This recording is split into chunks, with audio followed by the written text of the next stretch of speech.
was able to hear this discussion. We really needed it. My question is, how do we help Africa and reconnect ourselves with Africa?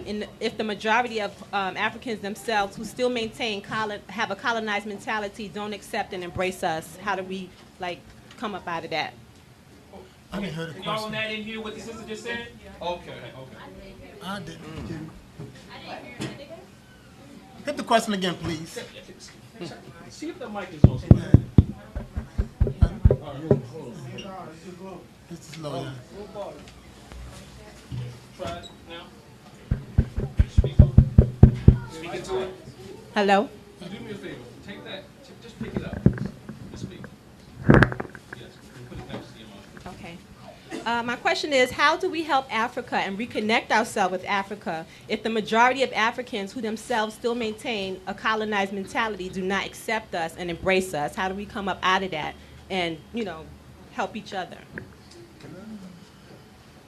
Dr. Ball? I always want to answer this question because it comes up in my classrooms all the time when we have the whole African diaspora in a classroom. The first thing I think we always have to remember is that, I don't know what the percentage would be, but it would have to be somewhere in the high 90s, that almost all the time when Africans from the diaspora meet Africans from the continent, there's a political context that often involves a class question for sure. For instance, almost every so-called legal immigrant who comes to this country comes from a class position well above the average black American. So in many cases when we're meeting continental Africans, we're meeting continental Africans that have a sort of colonized or class-biased perspective.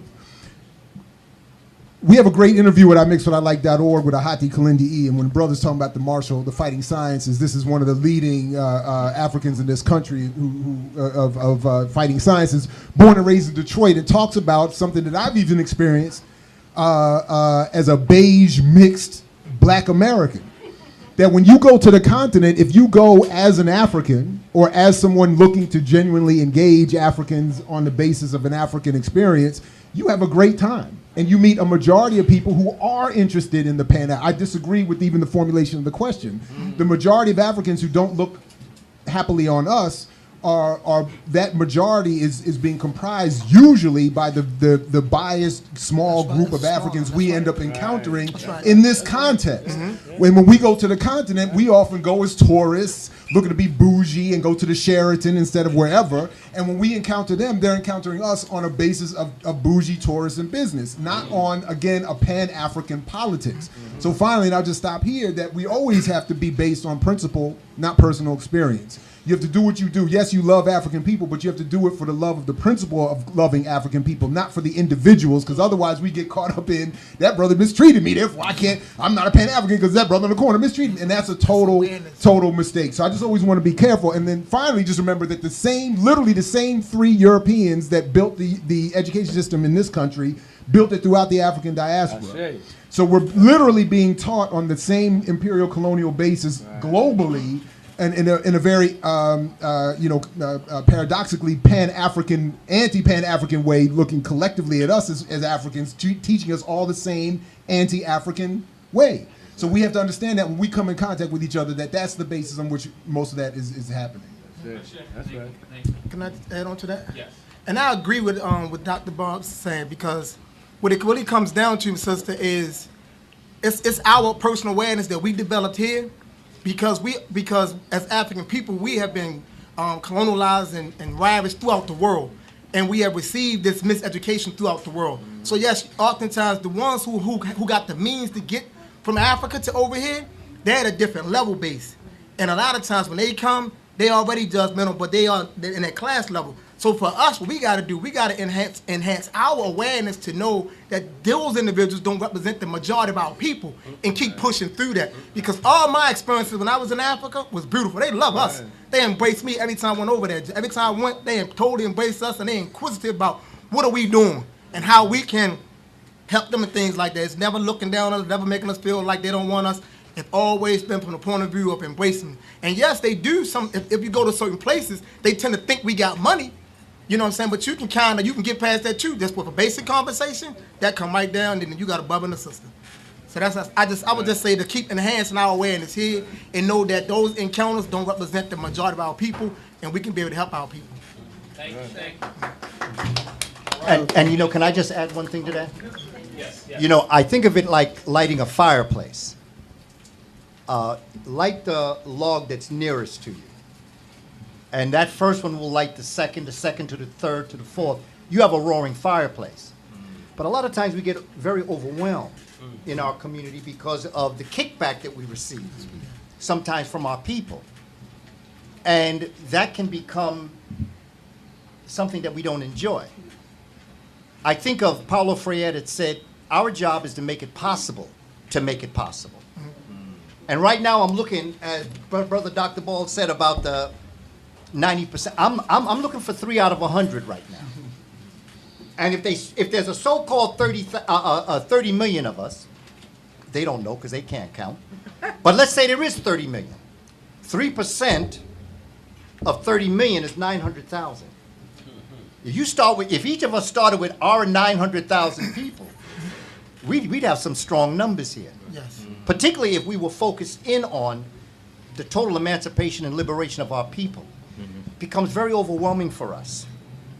All of Baltimore should be in this room, along with Washington, D.C. and a few other places. Sir. But the reality of it is that if there's 3 out of 100, every 3 of us in this room equals 100 people to me. Right now, we got some good numbers in this room if we all were dedicated to that one thought. That's right. What's going to happen after this weekend, family? Are we just going to go back and say that was a great panel, that was a great day? Or are we going to look to understand what we have to do something? We have to do it. Yes, sir. And you have it right here, family. You have the Temple of New African Thought. You have it here. So if you want to know where to go, you got it right here. Adam Clayton Powell said, what do you got in your hands?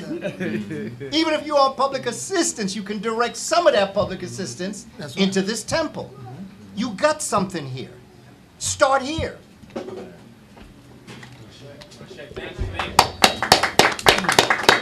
Mother Vernon. Wells from NYC. Glad to see you and the rest of the NYC family in the building. What you got to say, sir? What's your question? I'm sorry. I know I'm breaking protocol, but I don't have a question. I just wanted to make a statement to the Temple of New African Thought. As you said, I'm the minister of the African Village of New York City. I want to compliment these young brothers. I love them very much. Come all the way back from New York City, right behind Kaba, being at the African Village. Brother Minister Assar, Brother Sankofa, and his father, Baba Assar, and partner here, he's family now, Brother, no other than Brother Imhotep. I want to thank y'all for putting this wonderful panel together and whatnot. As Baba Kaba just said, and we said that last week or what have you, is like, what are we going to do with what you have put together? This is a start. I want y'all to continue that. These young brothers, man, I'm proud of them and what have you. And as Baba said, we got to follow them and do what's necessary. This is a wonderful panel that we have put together. So keep up the good work. That's what I want to say. Thank you. Yes, sir. Yes, first and foremost, my name is Bill Gooden. And I'm thankful to be here, man. The panel was awesome. I mean, everybody was sharp. So, you know, I just want to say this. You know, I believe in culture too, brother. We have to operate from a culture. But, you know, I guess my belief is this. I want to, first of all, thank all the sisters for saving us to get us to the point where we at. My problem is this. My problem is that black men have to start organizing ourselves so that we go after other black men to save black men. Because we're the only ones who can save ourselves. But our problem is that we don't organize ourselves. So I guess my question is this, brothers. When do we, as black men, start to just concentrate in terms of trying to organize black men so that we go and get the other black men that need to be saved? Good question. Mr. Murphy? Yes, Brother Bill. You know, like I said, everything starts with you. And you know, black men are very confused this day and time. You know, because we don't know our roles. Now, I'm going to be straight up about it. You know, years ago with my father and my father's father, you know, back in the day, they went out and worked, hunt, did whatever they did, brought the food home. The woman She stayed home, raised the children, took care of the family. So they had two defined roles. He did this thing, she did her thing, and the roles were defined. Now, I'm not saying that's the way it should be, but men knew their place and women knew their place back in them days. But today, everything goes. Men don't know what. Then you say, be straight up about this. Straight up about culture. Yeah, straight up about this. A man now, he don't know if, like I said, a woman makes just as much money as a man do. You must have to bring home the bacon. She brings home the pig now. You talk about raising a family. She already got a family when you meet them sometime. So, a woman tell a man, get out the house. Vice versa. But I'm saying this, until a man look within himself and become a man. See, there's a lot of males out here, but they're not men. Until a man know who he is and what he's here and what he stands for. Until you find out your gifts and your talents within yourself. And then you nurture those gifts. You define those gifts. That's what I'm talking about. If you're going back to those books, when God put man on, the first thing he did, he told him go to work. Before he did anything, before a woman came on the scene, he said go to work. And when the man found out who he is and what he is, then he can claim his community, and he can claim his family, he can claim everything else. Until men start looking within yourself, find out who you are and what your role are. Thank you. Peace and blessings. I came late, but I'm grateful. I'm Brother Parks Bay.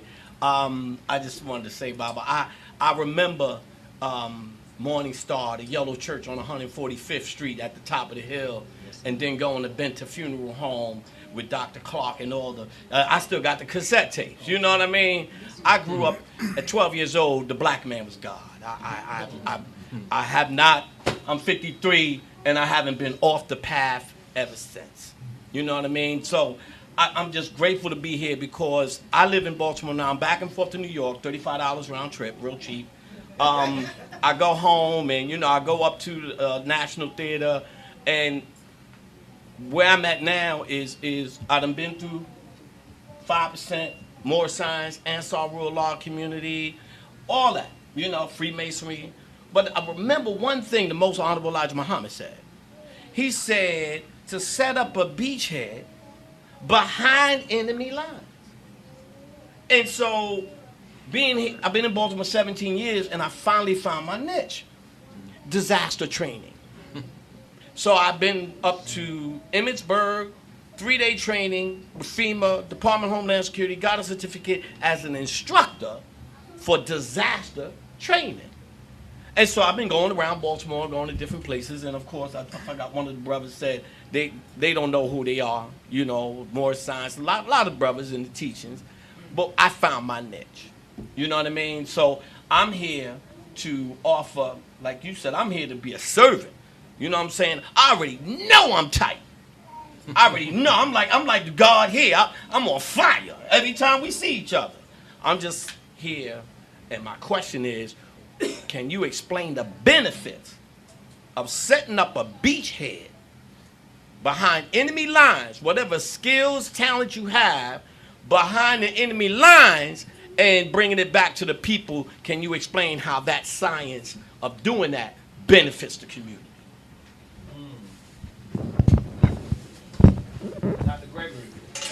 Let me take a shot. This on? Yes, sir, we hear you. Okay. I got, kind of an announcement. This society, as we know it, it's over with. It's over. It's all. It just hasn't been published in the newspaper yet. This thing is over. When 1/10 of 1% of the people have 42% of the wealth, 1% have 62% of the wealth. The rest, other 99% of us are fighting over 38% of the wealth, and the gap is getting bigger every day. This stuff is over with. The only reason it continues to run is because of the addictions of the people who are in power. So when Bob Marley said, total destruction is the only solution, it is self-destructive. The only issue is how much of us is going to destruct with it. How much of us? What the brother said.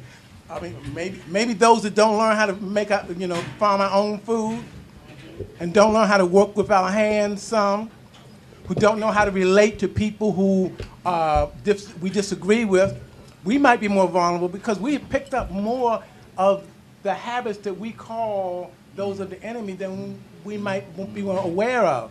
So the issue is, how do we purify ourselves so we can live in our highest African nature? And when I say African nature, I'm including everybody. Because even the other people you talk about, they are our children. If the house is out of order, you say, what was the parents doing when the children got out of order? So at some level, none of us is innocent. And we're all responsible. This society is getting ready to move to a new place, worldwide. If you travel, you can see it's happening worldwide. So the issue is, how do we return to our higher spiritual self and manifest it in the current time and place? Again, we don't have to worry about the person outside of us. It's how do we clean up inside of us so we can be focused, so we can be relevant, so we can be in charge of what happens to us. I would just want to add that I don't think anything without political organization will be fruitful. Beachheads, self-enhancement, spiritual enlightenment, none of it will benefit anybody unless it's connected to political organization. The reason Geronimo Pratt was effective in bringing home his military training to the Black liberation struggle was because of the Black Panther Party. If he had done it on his own, I came back from the military, there was no Black Panther Party for me, and all my training, whatever I could have brought to the struggle is largely useless. Because there's no organized place for it to be manifest. That's where I think, that's the only solution I think we need to be focused on. How do we politically organize so that whatever resources exist, we have access to? It doesn't matter if I know how to farm if there's no land that I can access. Right. And there's no access to land. I mean, whether you're in Baltimore or not. So, and that's a political question. Who has access to land? What is done with the land? What is the value of the money in your pocket? All of these are political questions. And that aspect of all of the work, I think, gets too little attention, building political movement. Right. Can I real quick? Okay, so somebody said, what we going to do when we leave here? Is this going to be like a bucket of water throughout and just absorb in the earth and no more? Or are we going to make a river out of it, right? So my thing, I always say this. We have a couple organizations right in here now. Maybe 3 or 4 organizations right in here now. In Baltimore, I think, like the brother said earlier, you have 2, 3 here and 2, 3 here. And it's a saying in Africa, they say if all the spiders in Africa get together, they can web an elephant. That if all the spiders get together. So our organizations in Baltimore, we need to unify, help each other out. When we're doing something, make sure we're there. When something is happening, make sure we're there. If we got to send somebody there, we need to be there with every organization. Until we can be like, everybody want to be a president, everybody want to be the head honcho, we have to sometime put that back. Because the head honcho is being an African. The head honcho is getting us free out of this mess that we are in. And organizations that don't get together, that don't mingle, it's like the FBI and the CIA not communicating. While one is doing something else, the others are doing this. But nothing is happening. It's like a beehive making noise and no sting. Ashe. Ashe. You know, if I could just add one point, because I just asked my brother Sar. There's 4 organizations, could be even more. Right. Did we sign a contact sheet for this event so that we can bring those 4 organizations back together again? We have to start thinking about always giving contact information and getting contact information from people who attend these affairs. Right. And that way, the next time something is happening, or if the other organization that may be in here is doing something, the temple can go to it. Exactly. And this begins to answer Dr. Ball's point about that organization that you're developing as it relates to just coming together as a people. We need to have a contact sheet for this event. In fact, I wouldn't mind passing this around. For someone to put your contact on so that we can, or they can contact you in the future. And everything we do, we should be making contact with people, because social media is a wonderful thing. Right. Minister Louis Farrakhan said that the internet was created for black people. He's wrong about that. That's a mistake. That's a total mistake. That's a total mistake. I'm sorry. The internet is military technology that's being used against us, and one of the reasons why we're so atomized is because we have been cajoled into thinking that our access to this internet is somehow a leveling of the playing field, and it absolutely is not. So I'm sorry about that. That's just one little. I just have to throw that out. I'm sorry. The internet is military technology being used to disrupt the entire planet, and our ability to get on Facebook and Twitter is confusing that fact. Yeah. Yes, sir. Mr. Murphy? Yeah, I'm sorry, but I'm gonna have to leave. But like I said, I again thank Baba Murphy, get the mic. Yeah, excuse me, sir. I think but again, I want to thank the panel. Nice meeting you all. And I just like I said, I'm a servant of servants, and I can be of any service to you. Brother know how to get in touch with me. I left most of you other paper, you know how to get in touch with me. And to the audience and everybody else, I appreciate you. Keep doing what you're doing, because it's going to take a village. Okay, thank you. Thank you. Peace. Now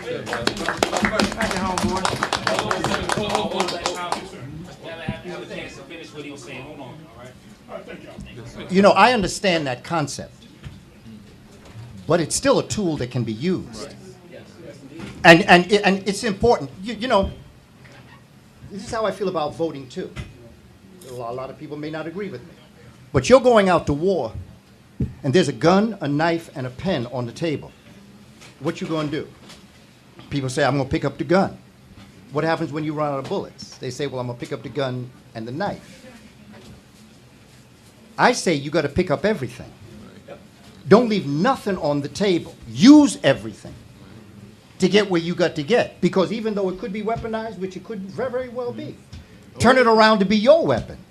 That's why I asked the question, setting up a beachhead. And you know, everything, whether you're, I didn't hear the answer. well, whether you're on the other side of the, I was going to say, whether you're on the other side in their territory or whatever you are on your territory, use everything. Because I went on that side, and I understood what was going on. But it goes back to what Brother Imhotep is saying. If Africa is in your heart, you're going to use everything for the advancement of African people. That's it. Everything works. Nothing is to be left out. Nothing is to be left on the table. Everything can become a weapon or a tool according to you, no matter who invented it, for whatever its purposes are. And I understand. I understand the development of all this technology and what it happens. And what happens to us when we use it. But we have to go into this with a strategy. Same thing with Brother Sifu when he was talking about peoples of European descent. Something that Neely Fuller talks about. When he talks about sometimes you go to other people to figure out what it is. Even sometimes the Creator puts the words of your liberation in the mouth of the people you least want to hear it from. That's right. Because they always want to make sure. Some of the greatest lessons I ever learned about myself was from my 5th grade kindergarten students. Now, if I had been turned off thinking that a child couldn't teach me nothing, I wouldn't have learned it. That's it.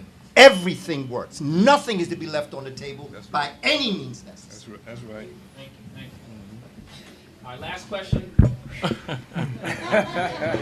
Peace and blessings, family. Mel Hall from D.C. I just had one question real quick. I don't have a speech, okay? I mean, I really don't have a speech. But I just want to ask Brother Ali a question. He had this film, slide presentation, yeah. And you were speaking about violence. Yes, sir. And you mentioned suppressed violence. Right. And so I was wondering, how would you deal with a situation like on the job, where a person attacks you? Not physically. It's not a physical attack. It's verbal. It's just chips away, at you on a regular basis. Somehow it's trying to diminish you in some way. And in a situation like that, you ever heard of the fight or flight syndrome? Okay. You can't fight. You can't flight. If you fight, you get fired. If you flight, you get fired. And you mentioned suppressed violence. Right. I've experienced that. I'm sure you have too. Yes, sir. So how do you deal with a situation? I mean, that's my thing. No, it's an excellent question, brother. And I think that if you look at our people in the United States, I think collectively we suppress the violence in us. This is why we attack each other. Because one of the things the colonizers have done, one of the things that the slaveholders has done to us as people is that they use brute force on us. And what they instilled, that they condition us to realize that if you attack me, this is why that if one of our ancestors ran, that pretty much the entire, I guess, must use the word village, was punished as a result for that. Or the same thing, you look at the police force right here now. When they come into the community, one of the things they come in with a show of force. Now they may bring 5 or 10 people. I'm gonna say 3 or 4 police officers may be subduing or restraining or even murdering one individual person. But see, those are tactics that are used, one, to instill fear, to reinforce what's already been established, that if you get out of order, that I'm gonna put you back in order. Because see, with the colonization, with the enslavement of African people, was that there can only be subjugation or death. There's no compromise. Either you're going to conform to slavery or you're going to be murdered. And now we're talking about a history of hundreds of years that's been indoctrinated, what the brother Bobby talked about, transgenerationally, has been placed within our psyche. So that's not going to. The brother talked about trauma and embedded fear that's been placed there. Now you fast forward to 2018. You're on your job. You work in an institution that's not yours. Mm-hmm. You have policies that are written by the oppressor. And so now what happens is that someone's verbally attacking you. And I've experienced this when I was working. There were things that were said in terms of just the little nitpicking, what's called passive aggressiveness. So now you're in a situation, these are people younger than me. My oldest daughter is 41 years old. So these are like 26, but they're my supervisors. Mm-hmm. So now they're talking in a way that in some it might be disrespectful, but if I act on it, then I'm going to HR, I can be fired. So that creates one problem. If I don't act on it, it creates a burden within me because I'm suppressing what I really want to do. So now I'm in a state of confusion. So one or two things have to happen. I have to justify my behavior, make it okay by not responding to the attack that came from that particular white employee, male or female. But then I go home and I kick my dog, or hit my wife, or I punish my son, or I attack a brother in the community because what I really want to do, what Franz Fanon talked about, act out on him, but because the consequences if I attack the white lady, what's going to happen to me? But see, we have to get to a point. So now I think that you have to be rational in all your decisions. I think there are things that you can do, that you can address the situation, that you can address HR. Mm-hmm. Those are things on the extreme level. This is when people go back to the post office and they murder 6 or 7 people in there. Had nothing to do with that because they're releasing an anger that they have been suppressed for, I would say, for weeks or months, possibly even years. So my approach is that under all circumstances, when you feel that you have been offended, address it right there. It doesn't have to be violent, but you have to do something. Right. I'm saying you have to say something. Now, in case somebody's trying to harm you, yes, defend yourself. But under no circumstance I allow anyone to disrespect me. It doesn't, because the smoke of what happens is when I begin to suppress that, now I'm subjecting myself to the control of the individual person because I really want to respond to that. So to answer your question, my brother, what I would say this is simple as this right here. When you've been accosted in a way, when you feel you're being disrespected, you simply address it. Like I said, you don't have to be violent about it. You don't have to kill anyone. You don't have to beat anyone. But simply let them know because truth is the only thing we can't get around. So you respond to the person by letting them know what they have done to you.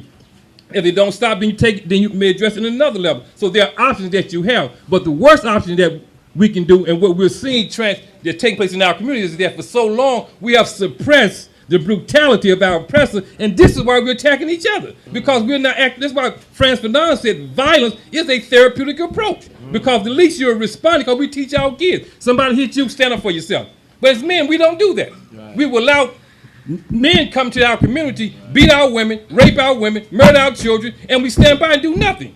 I'm not saying, again, advocating just go out and just murder, but I'm saying we have to begin to think about it in the context of how do we begin to free ourselves in a way, in liberating ourselves to the point that where we're not suppressing the anger and the frustration that has come from our colonizers, coming from our oppressors, and begin to take it out on our brothers and our sisters. Right. And this is what we're doing. There's a psychological damage that we're experiencing. I think, and I continue to reiterate this right here, I think many of us don't understand the condition that we've been subjected to.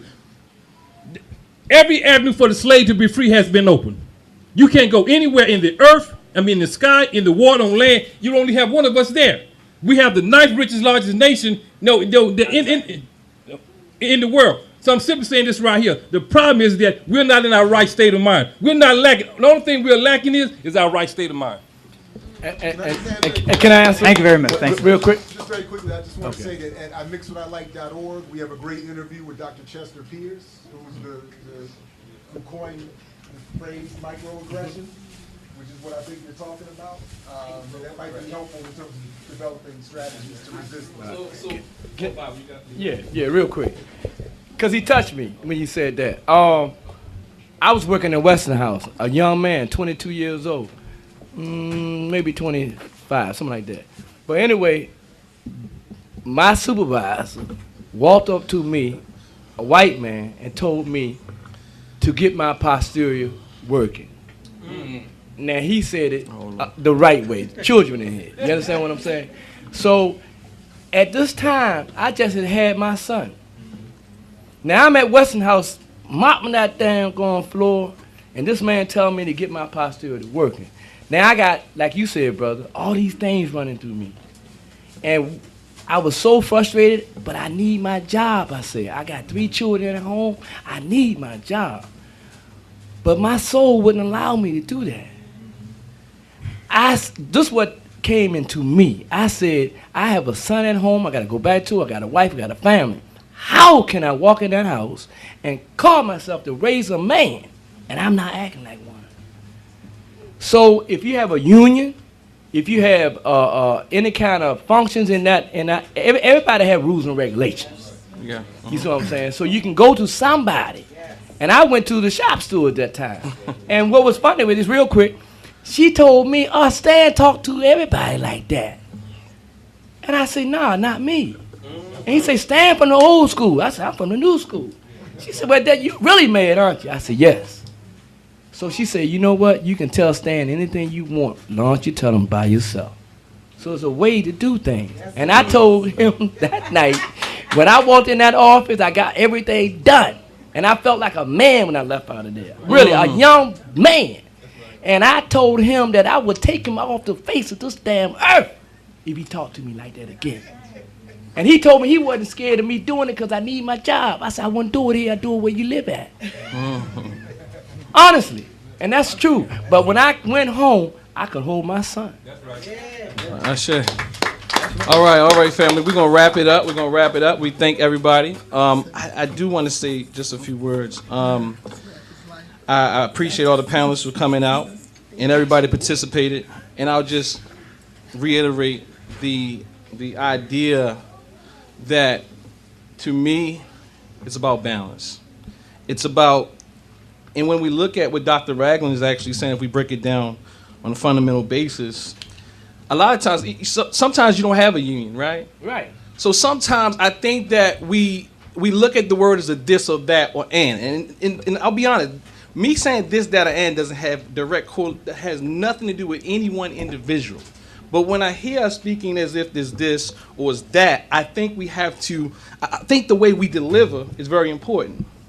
So what I'm saying is, I think that's a key African principle, that is this, that, and some. So sometimes you don't have to be aggressive, but you can get your point across. Right. It's something called assertiveness. And I think we forget about that piece, because if you counsel, you'll realize that people are suffering from this or that syndrome. I'm telling you, this is a problem. I'm calling it this or that syndrome. If you can get people to see that there's not one or two ways to deal with a situation, and there's a plethora of ways of doing a thing, not just this or that, then what happens is it opens up room for growth. It opens up an opportunity to be family, because now you understand why people do things, and it's not just your way, it's your way and his way and her way and all these other ways. But so yeah, that's pretty much what I say. It's the balance piece, and sometimes again we pump ourselves up with emotion, and there's nothing wrong with emotion. It's just when you overutilize anything, it's out of order, right? Sometimes we say something that's like if I say, well, brother, you don't have to be aggressive. Oh, you a punk. See, I didn't say be passive either, because that's a problem. You understand? There's something called passivity, and there's something called aggressiveness. And I've never seen where if you utilize either one too much, where it works. But I have seen being assertive means speak up for yourself, say what you got to say in a respectful manner, because somebody can say something to you, guess what? It don't mean you got to lose your cool. It don't mean you can, look, I have no problems with telling anybody anything, because I will keep my respect in saying it. Look, I wanted Dr. Ball to be here, and because Dr. Ball is, okay, Dr. Ball, I want to just throw him out there because he's a scholar.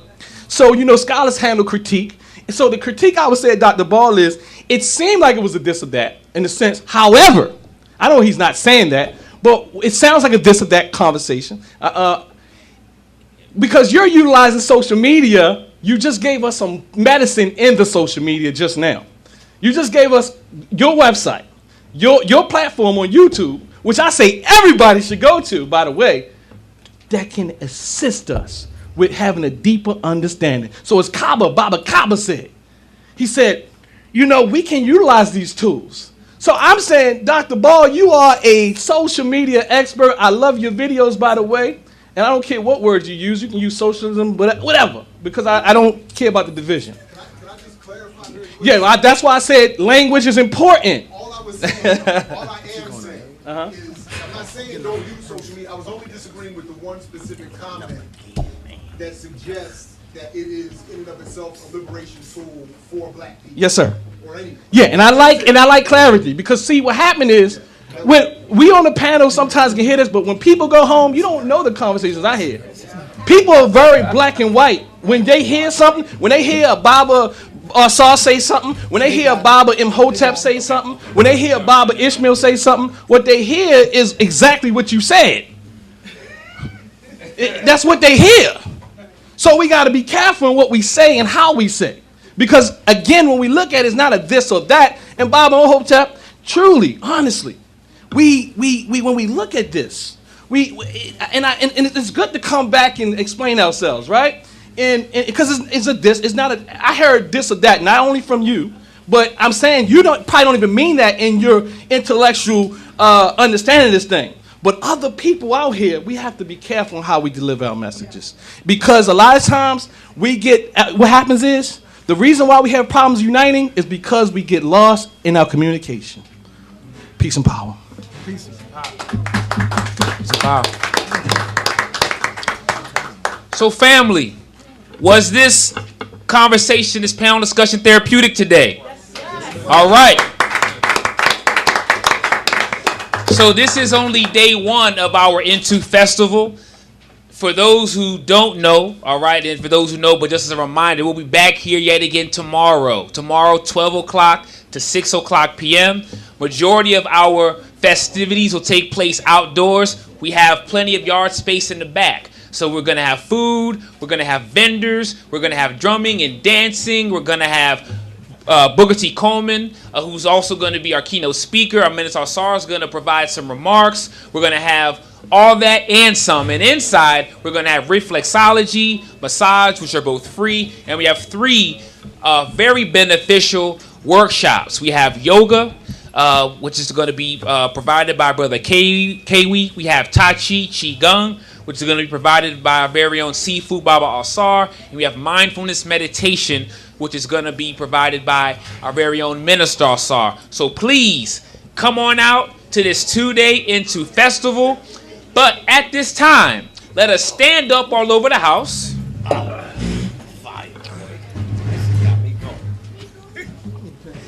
And what is customary and what we do at the Temple of New African Thought is engage in a ritual called Harambe.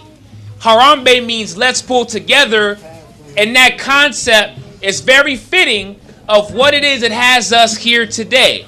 Because as Mama Indanu has impressed upon us weeks ago, all of us here are links in the grand scheme of healing. And whatever perspective that was provided, whatever frame of reference or viewpoint that was provided, let us take what was provided and incorporate it into our lives so we could be transformed and we could be healed. So what we're going to do at this time is just do our 7 Harambe's. All right? So you go down 7 times. On the last one, you go up and you say Harambe each and every time, family. Those who are familiar, lead the way. Harambe on the count of 3. 1, 2, 3. Harambe! Harambe! Harambe! Harambe! Harambe! Harambe! Harambe!